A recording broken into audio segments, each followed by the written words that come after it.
Hey North Korea, suck my big hairy American balls. Cue title scene. USA! USA! USA! USA!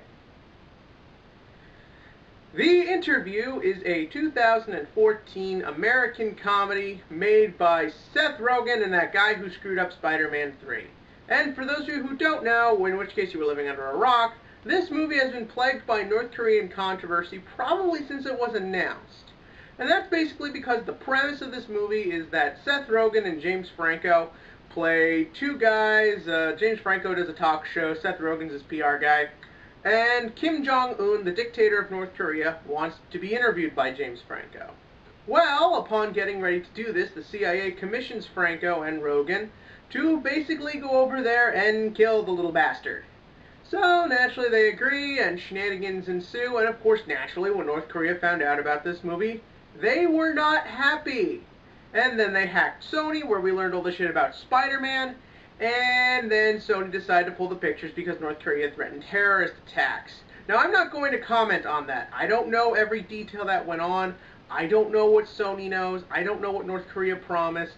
All I know is what I, the average consumer, have seen and witnessed. And now that the movie's out, and I've seen the movie at my local independent theater, which is where you'll probably catch it, I wish all this controversy was over a better movie. Let me make this clear. This isn't a bad movie. This isn't an unfunny movie.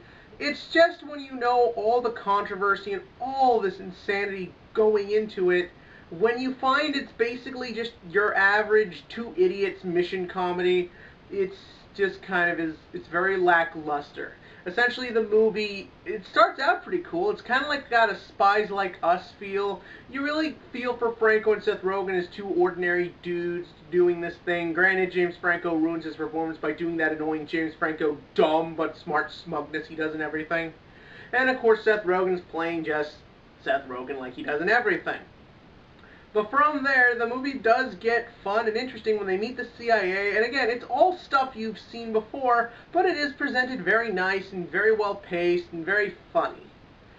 Then they get to North Korea and the problems begin. First up, the guy who played Kim Jong-un. He did a fine job. He looked like the guy. Granted, Kim Jong-un just looks like the Pillsbury Doughboy. And he wasn't the problem. The problem was everything just starts getting thrown at you at once. In the first half, yeah, it was generic, but at least everything was being presented to you fully. It just felt like as this movie continued, it just wanted to throw more and more crap at your face. It was like Transformers 4 all over again. And because of this, as the movie goes on, I just keep getting bored and bored because it just feels like every scene is just being done to throw the maximum amount of shit in your face. You know, there's an excessive use of, like, fake violence that feels so fake. Kim Jong-un, though the actor did a fine job, it got really annoying as it went on. And again, Seth Rogen and James Franco did start getting on my nerves after a while. Eventually, after like the fourth or fifth time something just really convolutedly stupid happened, I just started going, okay, this is once again these two guys just getting together to just collect another paycheck with the dumb jokes they come up with at the top of their head. Again, the movie isn't terrible. It's fine. You can go see it. But the thing is, when all this controversy and insanity comes around it, and you go into the theater with that prior knowledge, it just makes the film feel all the more irrelevant when you realize the fucking puppet movie was better. But for what it is, I did laugh enough, and I did enjoy the movie enough to say that The Interview is a 6 out of 10 on the comedy scale.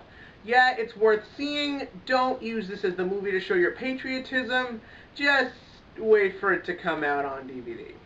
But what are you waiting for to come out on DVD? The year's almost over. I have one more movie review to do before I do my top 10 best and worst. What movies did you really want to get after they came out? Yeah, the DVDs you bought from movies this year, tell me in the comments section below. And as always, click to like and click to subscribe, because like this movie, I'm doing it for America!